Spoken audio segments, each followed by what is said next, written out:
क्या कहते ये, क्या कहते थे, इस सरकार में इस्तीफे नहीं होते। कहना चाहते झुकती है दुनिया, झुकाने वाला चाहिए। ये डर किसी और को दिखाइएगा कि पत्रकारों की आवाज बंद करेंगे।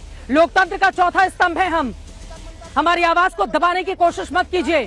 कि कोई ना कोई मिडिल ईस्ट से पैसा दे रहा है और कह रहे हैं कि ऑर्डर मिडिल ईस्ट से होती है, डिलीवरी जंतर मंतर पे होती है। मोदी जी गर्दा उड़ा दिए साहब।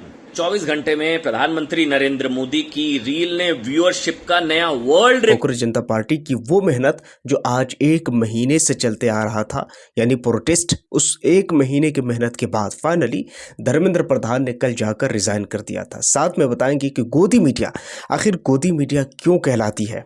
उन्होंने खुद ही साबित कर दिया कि वो गोदी मीडिया क्यों कहलाती है। अब आइए इन तमाम बड़ी खबरों पर और भी छोटी बड़ी खबरें होंगी जिस पर बात करेंगे। इस टाइम में धर्मेंद्र प्रधान ने रिजाइन कर दिया है। 3 शर्तें रखी है सीजेपी के लोगों ने। अब इन 3 शर्तों में सबसे पहली जो शर्त है वो ये है कि धर्मेंद्र प्रधान रिजाइन करेंगे, जो कि उन्होंने कर दिया। अब उसके बाद उन्होंने आकर के जंतर मंतर पर लोगों से कहा कि अब हमारी जो मांग है वो पूरी हो गई है, अब आप जितनी भी स्टूडेंट्स हैं वो घर चले जाइए। और दूसरी जो बात उन्होंने करी थी कंपनसेशन की, दूसरी बात करी थी उसने कि जितने लोगों ने आत्महत्या की है उनके परिवार वालों को 1 करोड़ रुपए दिए जाएंगे कंपनसेशन के तौर पर। ये तमाम चीज़ें सीजेपी वालों ने करी है।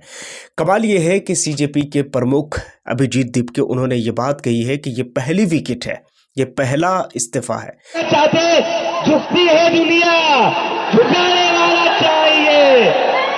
अगर देश के अंदर में उत्पात मचाओगे, सही से काम नहीं करोगे, अगर अपनी रिस्पॉन्सिबिलिटी, अकाउंटेबिलिटी अगर आप नहीं लोगे, तो ये सिलसिला रुकने वाला नहीं है। ये सिलसिला आगे चलकर और भी दूर तक जाएगा और बात इतनी दूर जाएगी कि वो बात सीधे प्रधानमंत्री तक चली जाएगी, जो कि उनका कहना बिल्कुल दुरुस्त है एज अ लोकतंत्र। लेकिन बात यही पर ख़त्म नहीं होती है दोस्तों।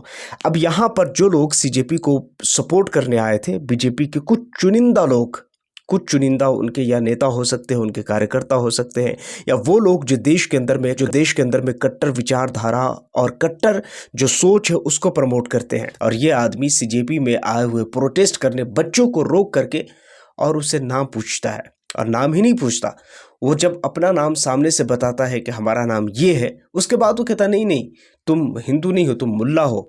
सोचिए कि इस तरह की विचारधारा के लोग क्या इस देश को एग्जिस्ट करने चाहिए, मुझे बताइएगा। दूसरी बात यह है कि अभी आप देखे होंगे कि सीजेपी ने एक बहुत बड़ी बात कही है, और वो बात क्या है कि अभी जितने लोगों पर एफआईआर हुआ है उन तमाम लोगों के एफआईआर वापस लिए जाए, उन तमाम लोगों को छोड़े जाएं। और जेपी नड्डा जो कि केंद्रीय मंत्री भी हैं, उन्होंने इस बात को लेकर के एक्सेप्ट किया है कि हाँ, जितने लोगों पर एफआईआर है वो तमाम एफआईआर वापस होंगे, कैंसिल होंगे, किसी पर कोई एफआईआर नहीं होगा। ये भी एक शर्त रखी है सीजेपी ने। मगर यहीं पर एक आदमी जो पूरे जंतर मंतर पर बैठे प्रदर्शनकारियों को खाना खिला रहा था, उस आदमी को किस तरह से थ्रेट किया जा रहा है और उस आदमी को किस तरह से झुकाने की कोशिश की जा रही है, जरा सोचिएगा। जुनैद, जब से दिल्ली के अंदर में जंतर मंतर में प्रोटेस्ट हुआ है तब से लेकर अभी तक के ये आदमी उन प्रोटेस्ट करने वालों को खाना खिला रहे थे। अब इनके परिवार वालों को उठा ले गई है दिल्ली की पुलिस। इनके परिवार वालों को बताया जा रहा है, इनके ससुराल वालों को और इनके कई रिलेटिव को दिल्ली पुलिस उठा कर ले गई है। सोच कर देखिए कि इनका कसूर क्या सिर्फ ये कि ये खाना दे रहे थे। इस वक्त बहुत सारे लोग बिक चुके हैं अपने आस्था की बुनियाद पर, बिक चुके हैं अपनी मेंटलिटी और अपनी सोच और अपनी जहनीत की बुनियाद पर। इस वक्त भारत के अंदर में बहुत से लोग बिक चुके हैं, और बिके हुए में वो लोग हैं जो कानून के अंदर बैठे हैं, सरकार के अंदर बैठे हैं, संविधान के पद पर बैठे हैं, संविधान की कसम खाकर बैठे हैं, मगर उसी संविधान को रौंदने का काम करते हैं। अब आप खुद सोचिए कि एज अ ह्यूमन वो क्या करता। उनके पास अगर संपत्ति है, उनके पास अगर पैसे। गोदी मीडिया के ऊपर ये बहुत बड़ा एलिगेशंस लगा है कि गोदी मीडिया इस टाइम में ये आरोप लगाने पर तुला है और पूरी तरह से साबित करने पर तुला है कि इस वक्त जो लोग भी सीजेपी को प्रोटेस्ट कर रहे हैं या सीजेपी के प्रोटेस्ट में आए हैं, वो तमाम के तमाम लोग या तो पाकिस्तानी है या खालिस्तानी है, या फिर वो कोई और दूसरे देश से उनको फंडिंग की जा रही है। विदेश मंत्रालय की तरफ से ये बयान जारी हुआ जिसमें ये कहा गया कि नहीं, कोई भी ऐसी लिंक नहीं पाई गई है जिससे ये पता चले कि सीजेपी के प्रोटेस्ट कर रहे लोगों को विदेश की तरफ से फंडिंग की जा रही है। मगर किस आधार पर ये मीडिया के लोग ये जो हमारे देश में मेन स्ट्रीम मीडिया है, ये लोग खुद को पता नहीं किस मुंह से चौथा स्तंभ कहते हैं, किस मुंह से ये लोग कहते हैं कि हम देश के चौथा स्तंभ है, मीडिया वाले हैं, मीडिया कर्मी हैं। ये डर किसी और को दिखाइएगा कि पत्रकारों की आवाज बंद करेंगे। लोकतंत्र का चौथा स्तंभ है हम, हमारी आवाज को दबाने की कोशिश मत कीजिए।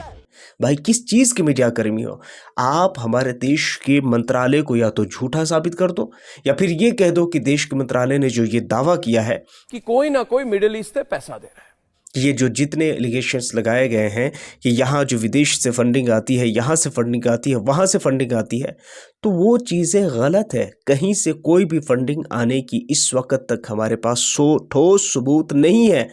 ये विदेश मंत्रालय का बयान है भाई, पढ़ तो लेते एटलीस्ट इतना तो कोशिश कर लेते। जब मेन स्ट्रीम मीडिया के प्लेटफॉर्म पर बैठे हो, हम जैसे छोटे लोग जो यूट्यूब पर काम करते हैं, हम जैसे लोग न जाने कितनी बार चेक करते हैं। जब भी कोई खबर आती है, पर्सनली मैं बहुत बार एक ही खबर को चेक करता हूँ, देखता हूँ ये खबर जेन्युइन है, ये खबर वेरीफाइड है, ये खबर सही है या नहीं है। हम लोग इतना टेस्ट करते हैं, चेक करते हैं, मगर भाई तुम मेन स्ट्रीम मीडिया पर बैठे हुए लोग हो, तुम खुद ही विदेश मंत्रालय को चैलेंज कर रहे हो कि विदेश मंत्रालय ने जो बात कही है वो झूठा है, और तुम ये एलिगेशंस लगा रहे हो कि यहाँ पर विदेश से फंड आती है, जबकि विदेश मंत्रालय कह रहा है कि यहाँ से कोई फंडिंग नहीं आई है।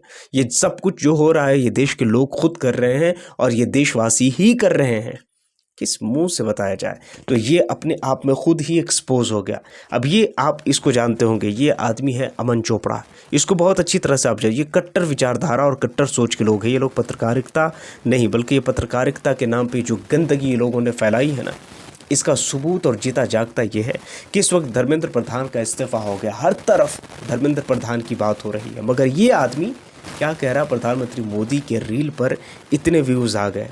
मोदी जी गर्दा उड़ा दिए साहब। पिछले 24 घंटे में प्रधानमंत्री नरेंद्र मोदी की रील ने व्यूअरशिप का नया वर्ल्ड रिकॉर्ड बना। प्रधानमंत्री मोदी भाई वो देश के प्रधानमंत्री है, 140 करोड़ की पॉपुलेशन है, 140 करोड़। यहाँ तो कुछ मिलियंस आए हैं ना, कुछ मिलियंस आए हैं। 140 करोड़ अगर व्यूज आ जाए प्रधानमंत्री मोदी के, फिर भी अपने देश के ही मंत्री है भाई। हर आदमी के प्रधानमंत्री है वो हर रिलीजन, हर धर्म, हर जाति के लोगों के प्रधानमंत्री है। और प्रधानमंत्री के वीडियोस पर, वो भी ऐसे मौके पर जब ये टॉपिक बहुत ज़्यादा हॉट था, तब इतने व्यूज़ आ जाना ये कोई बहुत बड़ी बात नहीं है। इसे साफ तौर पर साबित होता है कि ये सवाल आम चूस कर खाते हो, पीस कर खाते हो, तोड़ कर खाते हो का ये क्या मतलब? आउट अंडरस्टैंडिंग, ये मतलब बस अलग ही लेवल का बंदा है ये लोग। दोस्तों इसे आप पत्रकार कहते हैं, फिर ये लोग कहेंगे मुंह फाड़ फाड़ करके हम लोग देश के अंदर चौथा स्तंभ है। चौथा सिर्फ टैग लगा लेने से क्या कोई चौथा स्तंभ बन जाएगा? क्या सिर्फ नाम लगा लेने से, नाम रख लेने से मतलब हो जाएगा वो? अजीब बात है ना दोस्तों, क्या कहा जाए ऐसे लोगों को? आप अगर सरकार की चापलूसी कर रहे हो तो करो, मगर एटलीस्ट जो चीज़ें हैं इतना तो बताओ ना, उतना तो कम से कम बोलो। आज इस बात का सबूत और प्रमाण मिल गया, हमारे देश की मीडिया 157 रैंक पर क्यों है और किस लिए है। दोस्तों और भी बहुत सारी खबरें हैं जिस पर लगातार मैं नज़र बनाया हुआ हूँ। इन तमाम तरह खबरों के बारे में आप क्या सोचते हैं नीचे कमेंट सेक्शन में ज़रूर बताइएगा। पहली बार आए हैं सब्सक्राइब ज़रूर कर लीजिए, बेल आइकन को प्रेस कर लीजिए। अपना बहुत सारा ख्याल रखिए। मिलता हूँ किसी और वीडियो टॉपिक के साथ, जब तक के लिए थैंक यू फॉर वॉचिंग।